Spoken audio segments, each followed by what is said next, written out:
Movie की शुरुआत में हमें नल को दिखाया जाता है जिसने सभी ज़ोंबियोट्स को जन्म दिया था और ज़ोंबियोट्स ने ही उससे तंग आकर उसे कैद कर दिया है। नल को आजाद होने के लिए कोडेक्स चाहिए। वो पूरे यूनिवर्स में अपनी छिपकली भेजता है। इन्हें भी नल ने ही जन्म दिया होता है। वो कोडेक्स एडी के पास होता है। सीन कट होकर हमें दिखाया जाता है कि एडी एक वाइन शॉप में होता है और उसके अंदर वेनम होता है जो उसका दोस्त होता है। फिर वो वहाँ से चले जाते हैं जहाँ बहुत सारे डॉग्स को कैद कर कर रखा होता है कुछ गंदे आदमियों ने, और वेनम अपने रूप में आकर सबको मार देता है और उनकी मंडी खा लेता है। नल की छिपकली को कोडेक्स की लोकेशन पता चल जाती है। वेनम जब एडी के शरीर पर पूरी तरह अपना कंट्रोल ले लेगा तो छिपकली को उनकी लोकेशन पता चल जाएगी और वो कोडेक्स दिखने लगेगा। एडी अपने रूप में आ जाता है इसलिए छिपकली उसे देख नहीं पाती। फिर हमें एरिया 51 का अंडरग्राउंड दिखाया जाता है जिसमें एक मिलिट्री एजेंट रेक्स होता है और बहुत सारे साइंटिस्ट भी।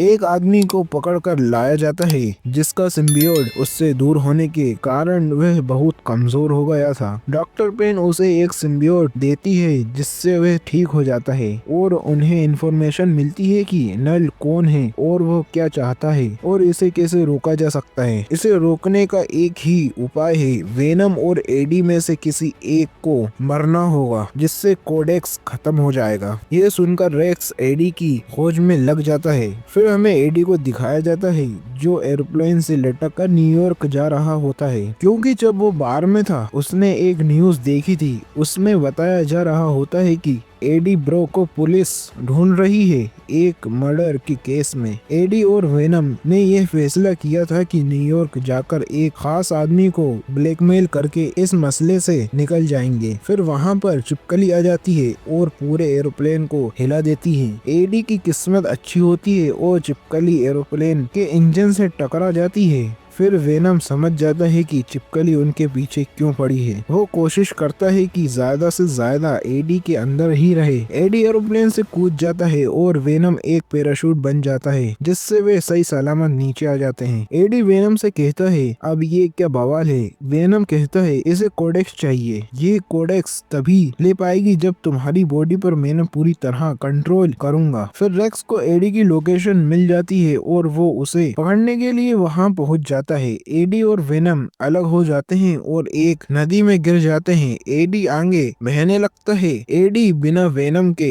कमजोर पड़ जाता है। फिर एडी एक सोल्जर को मार देता है। जैसे तैसे वेनम फिर एडी के अंदर चला जाता है और वेनम अपने रूप में आ जाता है। इतने में छिपकली को लोकेशन पता चल जाती है और वो वहाँ आ जाती है। वहाँ फाइट होने लगती है। एडी और वेनम वहाँ से भाग जाते हैं। चलते चलते वो एक फैमिली से लिफ्ट मांगते हैं। जो लोग एरिया 51 जा रहे होते हैं वे फैमिली उन्हें लास वेगास छोड़ देती है। वहाँ एडी एक होटल में जाता है। वहाँ पर उसे एक आंटी मिलती है जो उसके वेनम वाले रूप से बहुत इम्प्रेस होती है। वेनम अपने रूप में आकर आंटी के साथ डांस करने लगता है। फिर छिपकली को उनकी लोकेशन पता चल जाती है और वो वहाँ आ जाती है। वेनम जल्दी से एडी के अंदर चला जाता है। इससे छिपकली कंफ्यूज हो जाती है। इतने में मिलिट्री वाले आ जाते हैं। वेनम और एडी को अलग कर देते हैं। दोनों को लेकर अपने सीक्रेट बेस में ले आते हैं। एडी देखता है कि वहाँ एक आदमी है जिसके पास भी सिम्बियोट है। रेक्स वहाँ आकर सब साइंटिस्ट को कहता है यहाँ से चले जाओ, अब यहाँ मेरा कमांड चलेगा। फिर वे एडी को बाहर निकालता है और उसे शूट करने की कोशिश करता है लेकिन इस बार भी वेनम एडी की जान बचा लेता है। फिर छिपकली के पास लोकेशन चली जाती है और वो वहाँ आ जाती है। एक सिम्बियोट उसे रोक लेता है और कहता है यहाँ से चले जाओ। वेनम कहता है सब सिम्बियोट्स को आजाद कर दो। डॉक्टर सबको आजाद कर देती है। सब सिम्बियोट इंसानों के शरीर पर अपना कंट्रोल कर लेते हैं और छिपकली से लड़ने लगते हैं। वहाँ पर वह फैमिली भी आ जाती है जिन्होंने एडी को लिफ्ट दी थी। वे उनकी मदद करते हैं। एडी आगे चला जाता है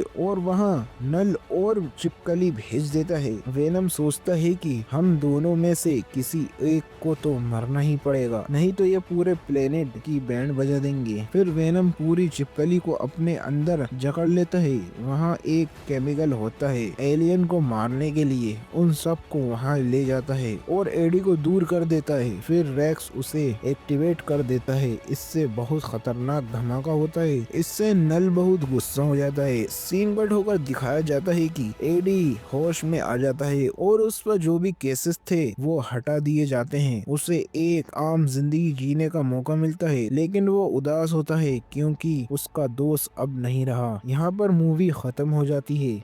अगर आपको वीडियो अच्छी लगी हो तो वीडियो को लाइक, चैनल को सब्सक्राइब जरूर करें। अगर आपको ज़ॉम्बी मूवी का एक्सप्लेनेशन देखना हो तो इस पर क्लिक करें।